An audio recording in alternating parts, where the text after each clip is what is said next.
It's Spain's worst air disaster in 25 years. It was a tremendous tragedy. A crash that kills 154 people. Nuestros pensamientos. Our thoughts were with our colleagues and the passengers. Y a los pasajeros. Investigators face intense pressure to pinpoint the cause.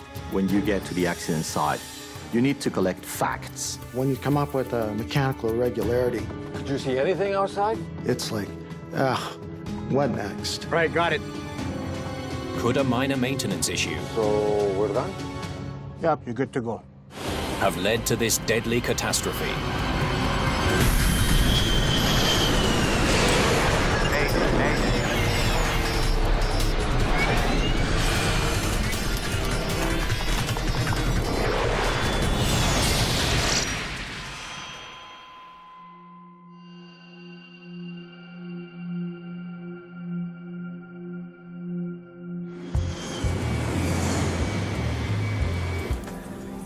It's 2:14 p.m. at Madrid Barajas Airport.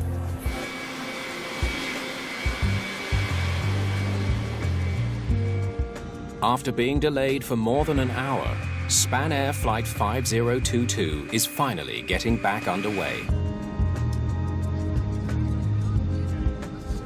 There are 166 passengers on board, many of them looking to escape the stifling heat of Madrid in August.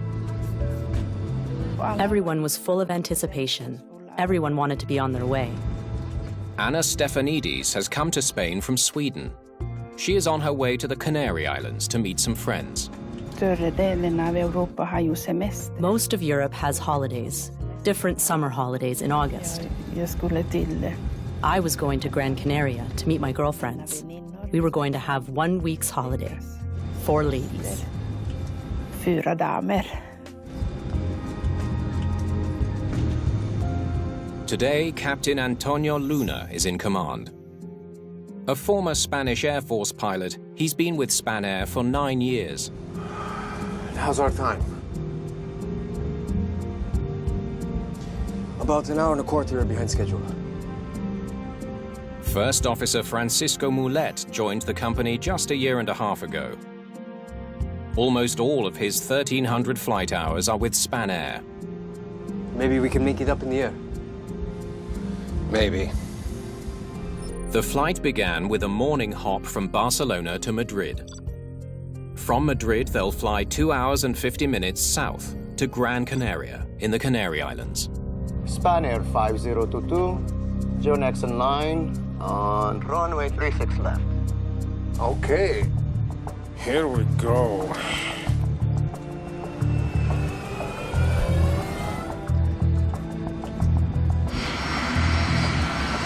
Preparing for takeoff is an extremely busy time for the flight crew. They've got multiple checklists that they have to run. Ignition.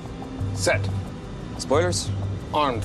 Make certain the aircraft is properly configured, the thrust is set right, the brakes, etc. Air conditioning. So there are a plethora of factors that are all running through their minds simultaneously. And final items we have 8, 11 aligned, 11 stowed. Spanair 5022, you are cleared for takeoff, runway 36 left. Cleared for takeoff. Spanair 5022.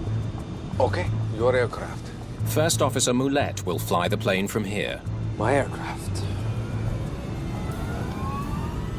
At 2:23, the MD-82 aircraft starts speeding down the runway.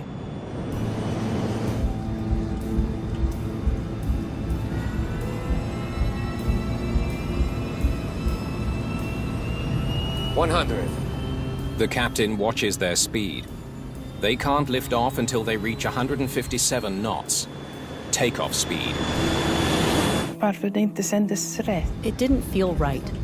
I thought they were putting in all the power and force that they had, and now we will lift off. But something was just not right. It's taking so long. Does that seem right to you?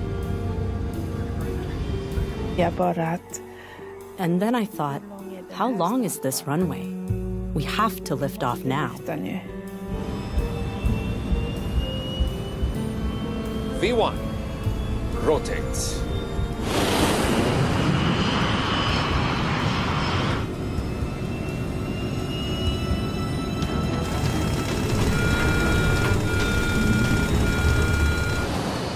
An alarm warns the pilots something is going wrong. Engine failure?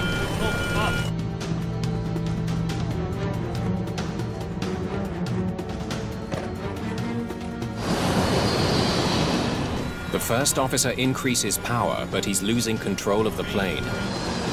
Men sen när vi kom i luften, When we finally lifted, everything went suddenly to the right, and then I just heard screams and crashing. skrik och smäll. The hell do you turn off that warning?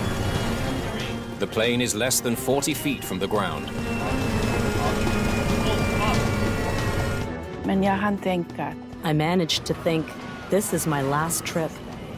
I've had a good jag life. haft ett bra liv. I thought, now I die. Och så tänkte jag, nu dör jag. Fly the plane. Fly it! Oh, God. En sak som jag gjorde, det var att jag tog I put my arms over my head och and put my head between my legs. la huvudet mellan knäna. Att I protected myself as much as I could. jag kunde. What the hell?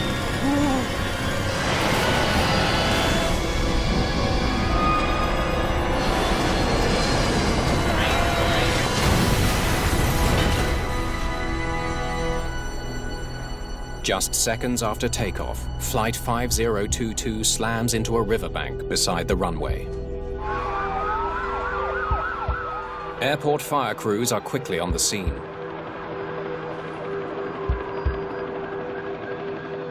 The plane with 172 people on board is now shattered wreckage, spread over half a mile.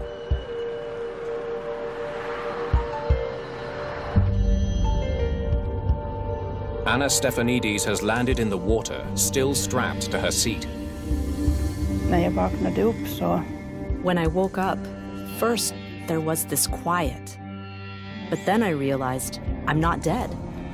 I looked around me. jag tittade ju runt omkring. Where am I? Vad vägen och What is det this? här.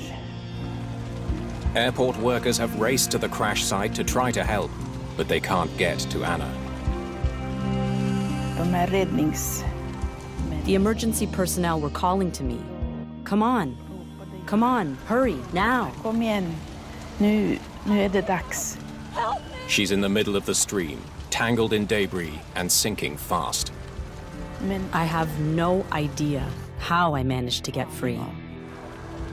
Somehow, Anna makes it to the water's edge where rescuers help her to safety. She's in shock and suffering from a serious leg injury, but she's alive. det var kaos. Det var något. It was chaos. It was so horrible. Men jag kom upp. But I got out.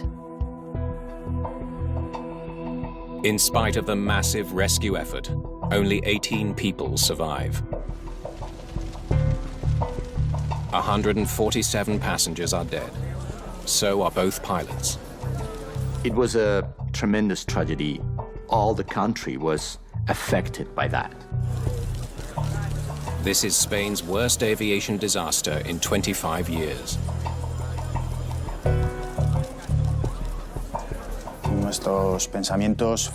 Our thoughts were with our colleagues and the passengers.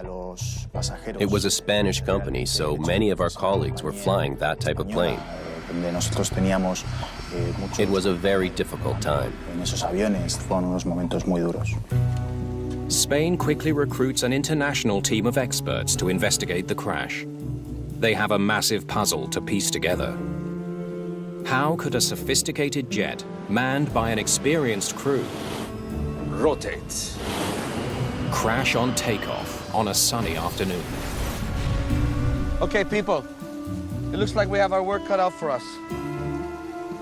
Juan Carlos Lozano is an investigator with the Spanish Pilots Union. The accident site at the beginning is considered like a crime scene. It's very important to find out how the pieces are located because that will give you a lot of information. It's demanding work, searching acres of rough terrain for shattered pieces of scorched debris. all under the blazing Madrid sun. It was difficult, the heat, because it was a very hot summer. So the heat was probably one of the worst things. Understanding what happened to Flight 5022 is going to be one of the most difficult tasks these air crash investigators have ever faced.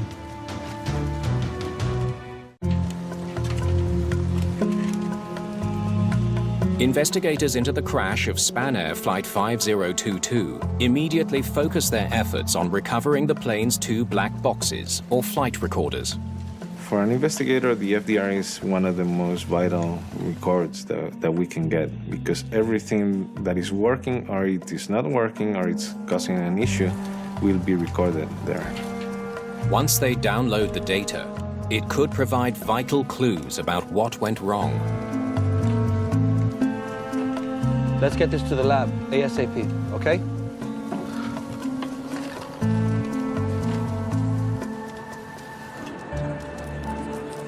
Meanwhile, the nation mourns. The Prime Minister visits the crash site. The King and Queen and the Mayor of Madrid gather to console the grieving families. The pressure to announce a cause is intense. The press was putting a lot of pressure on the investigators to give answers, even before they had any idea what could have happened. No tengo nada de ninguna información. Es que no tengo. At the crash site, marks on the ground paint a vivid picture. Here's our first impact. Revealing just how quickly Flight 5022 turned to disaster. The first impact marks are just 200 feet from the runway. The plane then passed over a road and slid another 1,800 feet before crashing on the far side of a river. This airplane left a trail coming from the runway to the edge of the airport boundary. So it was quite clear for the investigation that the airplane had a big problem just on liftoff. The timing immediately suggests a theory that might explain the crash. Let's take a look at this engine. When an aircraft gets only 30 feet off the ground and falls uncontrollably back to the ground, you have to wonder, were the engines operating correctly? Engine power is especially crucial during the first few moments of flight. If the plane doesn't have enough power, it won't achieve the speed it needs to overcome drag and get airborne. Investigators study the engines, searching for any sign of malfunction. Both are filled with debris, mud, and grass ingested during the crash. If we find mud, soil, or grass throughout the engine, we can determine that the engine was fully operational at the time of the accident. In this case, we found traces all around the engine. The finding means the engines were spinning at high speed when they hit the ground. It wasn't engine failure that doomed the plane. Right. The engines were fine.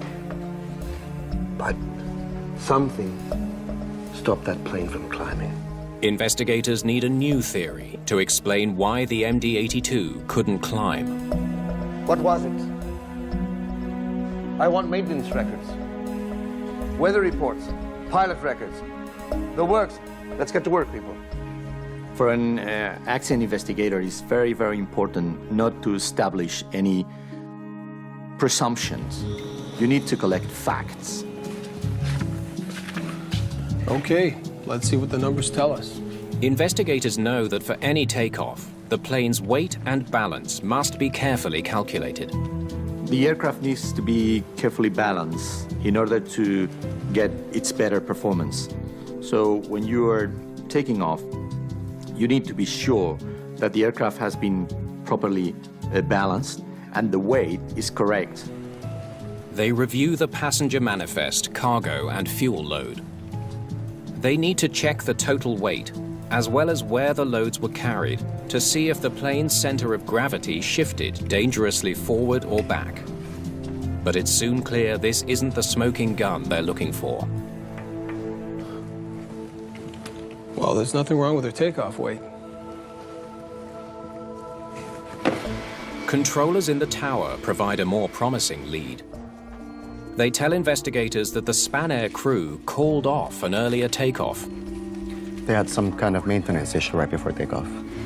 The plane was at the threshold of the runway when the pilots noticed a temperature gauge was giving them faulty readings. Madrid, Spanair 5022. We have a slight problem. We have to exit the runway. 5022, taxi to Apron Tango 2, Stand Romeo 11. Controllers cleared the MD-82 to return to the terminal. You've spent the last 45 minutes totally focused on getting that aircraft to the runway. And when you come up with a mechanical irregularity, it's like, what next? It's a showstopper. Ladies and gentlemen, we are experiencing a minor technical problem. We're just going to head back to the terminal to see if we can sort this out. Normally, the passengers are more comfortable after a clear and direct explanation on what's going on. I guess we're not going anywhere just yet. Men jag tänkte, nej, vad ska jag oroa mig? I thought, why should I worry? I've bought my ticket. I've paid for my ticket. I want to get there, and I will. So they will have to do their job and fix this. Göra sitt jobb och fixa det här. Could the last-minute repair be the key to explaining the crash of Flight 5022? Investigators need to know. Spanair Flight 5022 was sent to a remote maintenance area in a far corner of the terminal. It took 9 minutes just to taxi there. And we're back. Shutting down the engines. By the time they reach the maintenance stand, the plane is already 42 minutes behind schedule. That delay could be an important lead. On-time performance is taken very, very seriously in the industry. And now that they're substantially behind schedule, the pressure is immense. With the engines shut down, the plane's air conditioning doesn't work. Sitting on the scorching tarmac, temperatures in the plane begin to soar. Det var hett. Det var så otroligt hett. It was incredibly hot in the plane. Aldrig upplevt sån hett. I've never experienced that kind of heat before. Maintenance workers give investigators more details about the delay.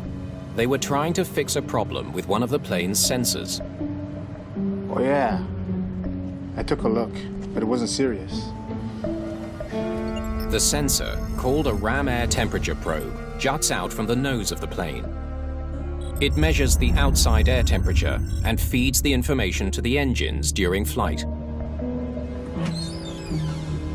Could you see anything outside? No, it looks fine. It's not clogged. The sensor is sending faulty readings to the engines. No, that didn't work either. Without it, the automation that adjusts engine power won't work properly. Look at that. It says 104 degrees now. The attempted repair eats up more valuable time. I gotta write all this up. Not to mention the delay, over an hour late at least. The entire economics of the present air transport industry is built on efficiency. An airplane in the air makes money, an airplane sitting on the ground doesn't. So if you've got an aircraft that isn't where it needs to be, this has thrown a severe complication into the efficiency in the operations of the airline. Ladies and gentlemen, thank you for your patience. We hope to be on the move again very soon. Maintenance workers explained that they couldn't repair the faulty sensor. Right, got it. Instead, they disabled it by cutting the electrical power to the sensor. They simply try to avoid the symptom, which is the high temperature in the ram air temperature probe, by pulling the circuit breaker. The quick fix eliminated the faulty readings. So, we're done? Yeah, pop the breakers, so you're good to go. Okay, thanks. The maintenance workers have no idea what went wrong on takeoff. Investigators wonder if the disabled temperature probe is somehow linked to the crash. I don't see how this could cause a problem. But they quickly confirm the probe is not an essential piece of equipment. The crew simply has to keep track of the air temperature and adjust engine power manually.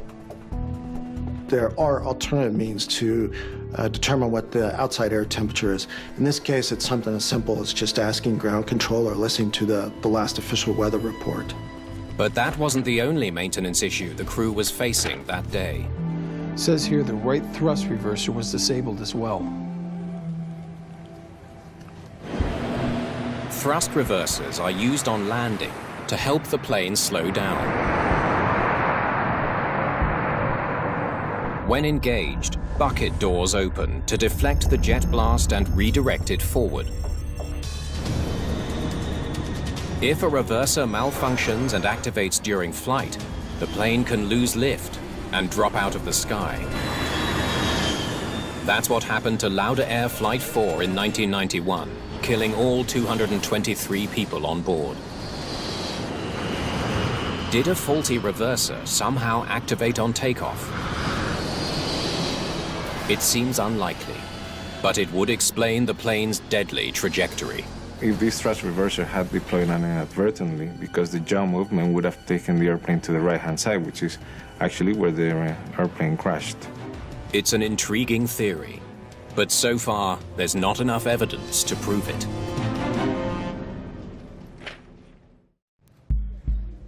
Investigators study the thrust reversers recovered from the wreckage of Spanair Flight 5022. There's no evidence that the right side reverser deployed. But on the left engine, it's a different story. Is this the position it was in when you found it? The reverser is in the deployed position, a potentially deadly configuration. If one of the thrust reversers deploy inadvertently on takeoff, given that the engines are providing full thrust, that would pose a very big threat for the controllability of the airplane. Finally, something that points to a serious mechanical problem with the plane, one that might explain the crash of Flight 5022. A lot of scrape marks. But as investigators continue to scrutinize the reverser, they realize there's a problem with the theory. I think it was deployed after impact, as the engine was dragged along the ground. Distinctive damage to the reverser tells investigators it deployed after the plane came down, not in the air. All the damage that it had sustained was very easy to compare with the marks on the ground. So that led the investigators to rule out the thrust reverser. Something else stopped the plane from climbing out. Investigators need to shift gears. Once you have eliminated the engine failure, you have to think about lift, about the possibility of the aircraft to become airborne. What kind of wreckage have we recovered from the wings? Get me everything you have. The plane's wings are equipped with control surfaces, the flaps and slats, that extend at takeoff to help generate lift. For modern airplanes, the flaps and the slats are probably the most critical parts besides the engines and the wings itself, as it allows the airplane to take off and land in a shorter distance with lower speeds. If the flaps didn't extend properly, it would result in Flight 5022 not having enough lift to climb. The investigators study the lever mechanism that pilots use to control the flaps. The flap lever was an essential part of the investigation. If the lever was driven against the side of its track during impact, it might leave a mark showing how the flaps were set at takeoff. Well, well, what have we here? There's a deep scratch at 0 or retracted position. It's a startling finding, one that suggests the flaps on Flight 5022 were not extended for takeoff. My first reaction as a pilot is that the flaps and slats are absolutely necessary for takeoff. And there's just not going to be a survivable crash if they've attempted takeoff and they weren't extended. It's hard to believe a professional pilot could forget to set such a vital piece of equipment. Did the flap handle shift during the accident? Or did the pilot somehow fail to set it properly before takeoff? B1. My second innate question is, why? What happened to prevent them from being in the right position? The answer to that question could explain why 154 people died. Rotates. In one of Spain's worst air disasters. Investigators dig into the personal and professional histories of the Spanair crew, wondering if the pilots could have made a terrible mistake. Both qualified. Both experienced. You always check on their experience, if they had any issues during the training, what kind of training they had. The pilot records turn up nothing significant. Captain Luna and First Officer Moulet are both up to date on all necessary training. Hard to believe these guys could forget to set their flaps. El comandante tenía una acreditada reputación. The commander had an excellent reputation. He was a person who was considered to be very meticulous. He enjoyed flying and took pride in being a professional. Estar a la altura y manejar el avión de una manera profesional. Investigators turn to the cockpit voice recorder for answers. Okay, let's hear it. Ignition. Set. Cuando escucha su... When you listen to a cockpit voice recorder, you're trying to understand the pilots and put yourself in the pilot's situation. El piloto. They're listening for anything that might tell them how the flaps were set for takeoff. Squares. Armed. The pilots make their final preparations. And final items we have 8, 11 aligned, 11 stowed. Including a last-minute check of the flaps that's required right before takeoff. Hold it, stop right there. Final items. That includes checking the flaps. He called out 11. That's the right setting. The recording suggests the pilots set the flaps to 11 degrees, exactly where they should be. Perhaps the flap lever did somehow shift after takeoff. Maybe they did get it right. I was really shocked that the crew definitely talk about the flat position. And it seems that the flaps were not in that position. So that creates a kind of contradictory feeling of saying, wow, these guys were really looking at the flaps or not? Contradictory evidence threatens to derail the investigation. It's going to take more digging to discover what actually happened in the cockpit of Flight 5022.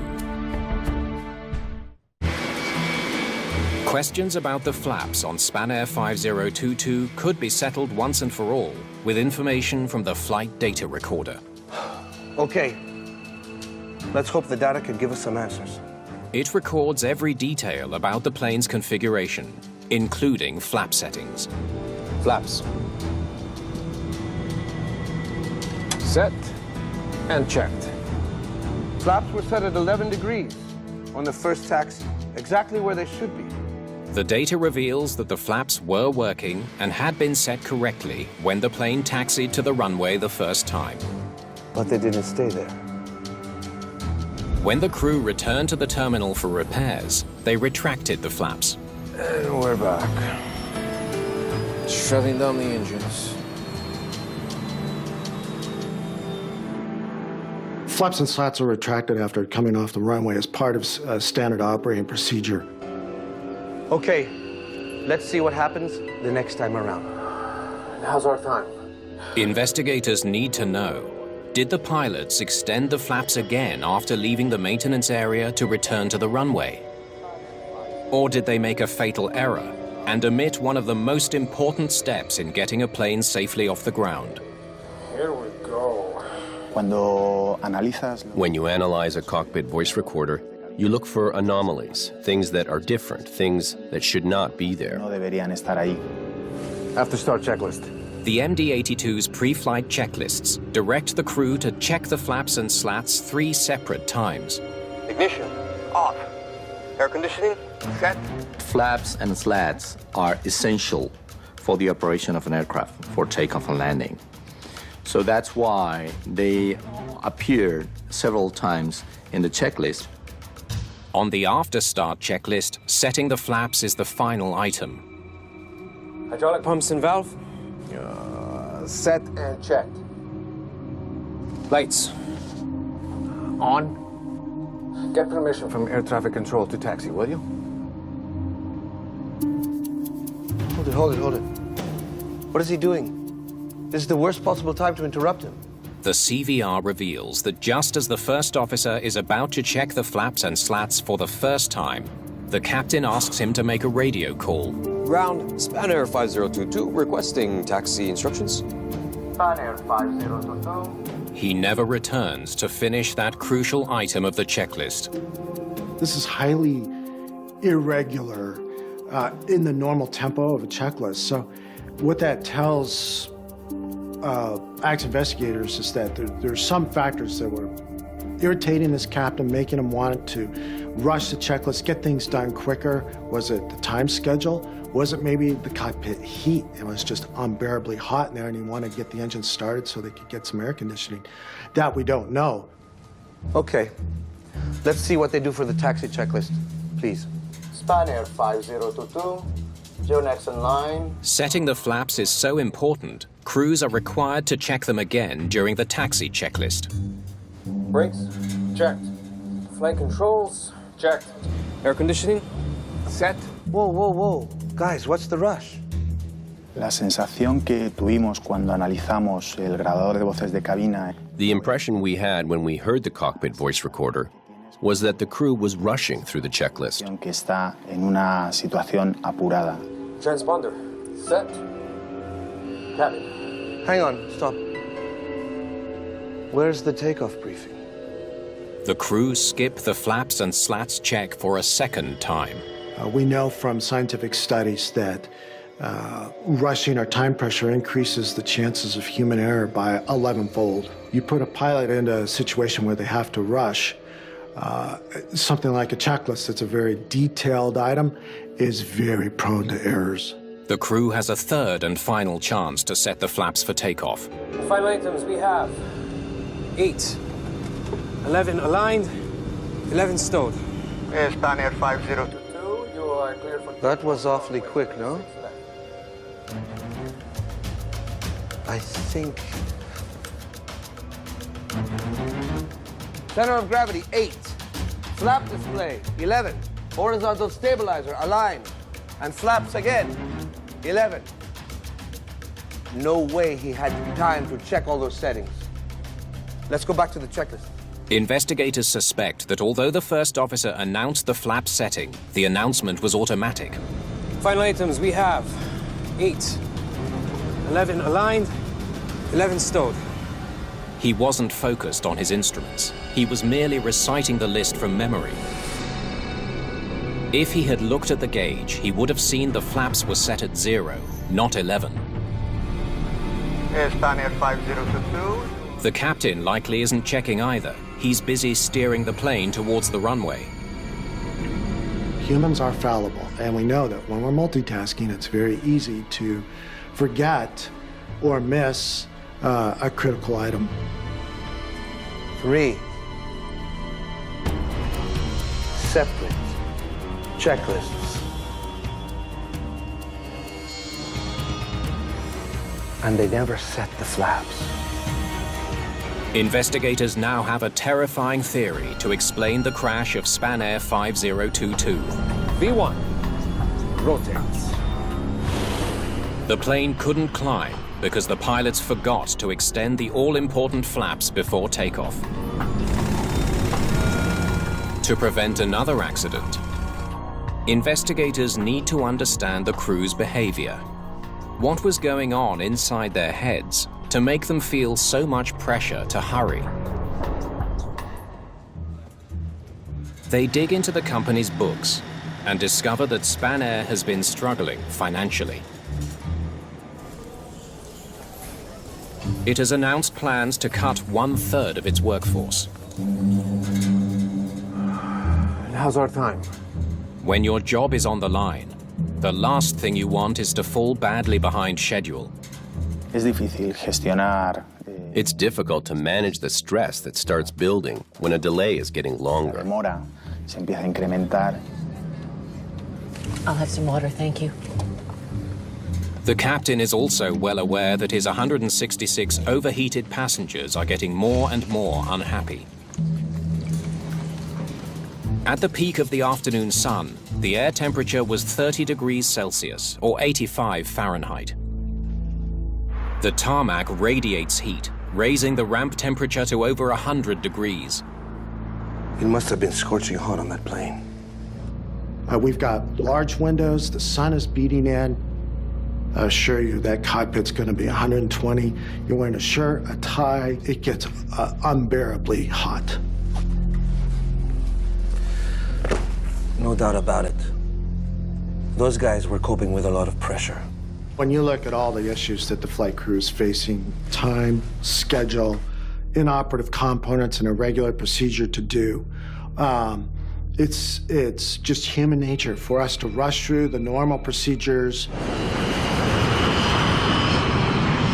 Psychology helps explain why the crew made the mistake in the first place. But there's another troubling question.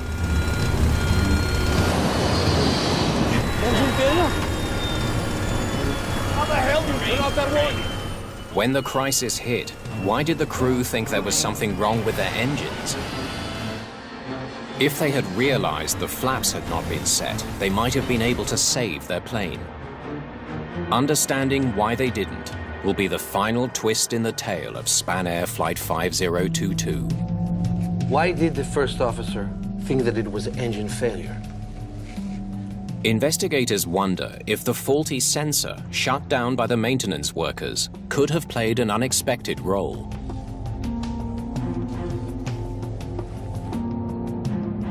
So we're taking off using manual thrust, right? With the sensor disconnected, engine control is no longer automated. Yeah, manual thrust. Before takeoff, the first officer mentions this 5 times. And if we go for manual thrust, then we'll engage the autopilot after takeoff, right? Right.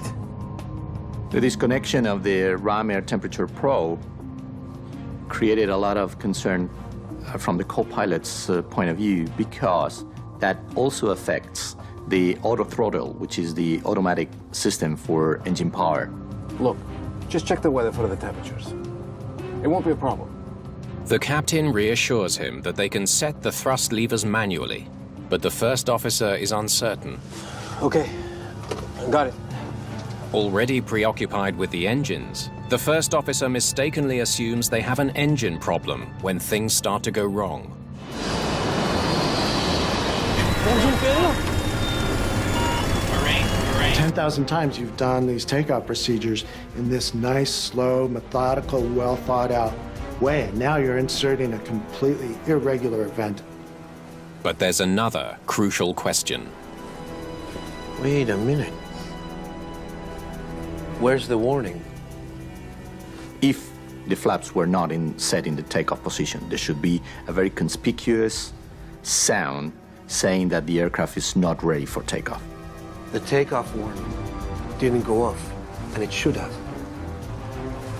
I want to know why. They must now track down a silent culprit, a missing alarm that could have saved Flight 5022. These failures have to be connected somehow. Investigators suspect there could be a link between the failure of Flight 5022's takeoff warning and the minor problem that sent the MD-82 back to the terminal, the failure of the temperature sensor. Look at that, it says 104 degrees now. Investigators trace the complex electronics of the sensor and make a shocking discovery. The sensor and the takeoff warning both pass through the same electronic relay. When you look at the electrical scheme of the takeoff warning system, you find that the relay 2.5 controls 2 things: the heater of the ram air temperature probe and the takeoff warning alert. That's it. That's the link. Yes. It was very shocking to find out that two different systems, like the takeoff warning system and the RAM air temperature probe heating, were controlled by the same device. Investigators suspect the R25 relay failed, disabling both the temperature sensor and the takeoff warning.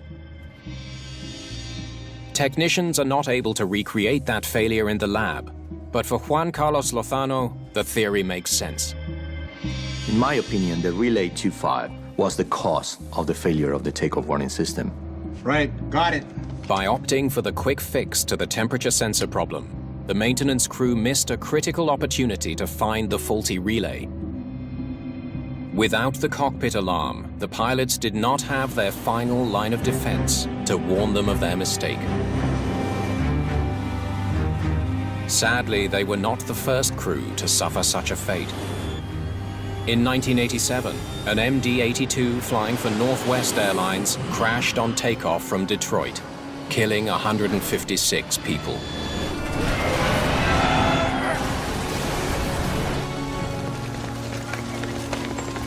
Just like the Spanair crew, the pilots in Detroit failed to set their flaps and slats, but got no warning.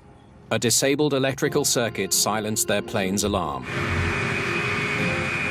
After the Detroit crash, checklists were changed to highlight the flaps and slats more often, and the warning system was made more robust, in an effort to prevent such a tragedy from ever happening again. But aviation designers and engineers could not foresee the rare failure of the R25 relay.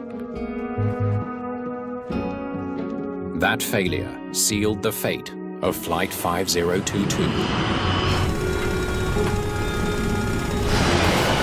As an aviation professional, as an accident investigator too, this is probably the most frustrating situation in the world, because when you investigate an accident, is to avoid this to happen again.